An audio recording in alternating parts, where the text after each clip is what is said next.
விஜய்க்கு பக்கம் வந்து மாணவர்களும் இளைஞர்களும் பெண்களும் வந்து பெருந்திரளாக திறந்திருக்காங்கன்னு விஜய் கட்சியினர் சொல்றாங்க. உண்மையிலேயே இளைஞர்கள், பெண்கள், மாணவர்கள் யார் பக்கம் நிற்கிறாங்க? அதாவது விஜய் பக்கம் கணிசமான இளைஞர்கள் இருக்கிறாங்க அப்படிங்கிறது பொய்யல்ல, அது ஒரு ஒரு விதமான உண்மைதான்.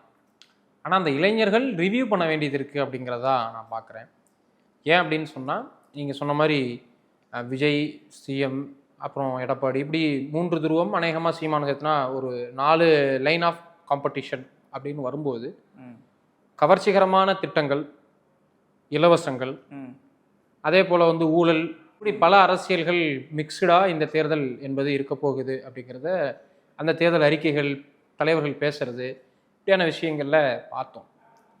ஆனால் இன்னைக்கு இருக்கக்கூடிய யங்ஸ்டர்ஸ், குறிப்பாக ஜென்சி, இந்த ஜென்சி 96க்கு பிறகு பிறந்திருக்கக்கூடிய அந்த மாணவர்கள், இளைஞர்கள் யாருக்கு வாக்களிக்க வேண்டியது கட்டாயம், அவசியம் என்பது தான் நாம் வந்து பேசணும் அப்படின்னு விருப்பப்படுறேன்.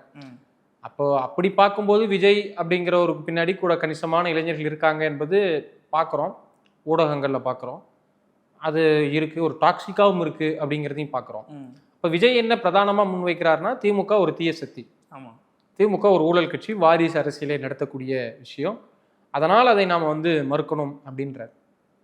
ஆனால் யதார்த்தத்தில் இன்றைக்கு தமிழ்நாட்டின் பிரச்சனை ஊழல் தானா, அல்லது இன்றைக்கு தமிழ்நாட்டின் பிரச்சனை என்பது வாரிசு அரசியல் தானா?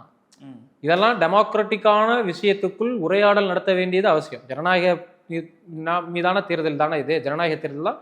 ஸோ அதன் மீது உரையாடல்கள் நடத்தணும். ஆனால் மையமான பிரச்சனை என்பது மதவாதம் தான் அப்படிங்கிறத நம்ம அழுத்தமாக சொல்ல வேண்டியது இருக்கு. கொள்கை எதிரியாக வச்சிருக்காருல விஜய், கொள்கை எதிரியாக வச்சிருக்காரு விஜய். திருப்பரங்குன்றம் விஷயத்தில் என்ன மக்களுக்கு சொல்றாரு?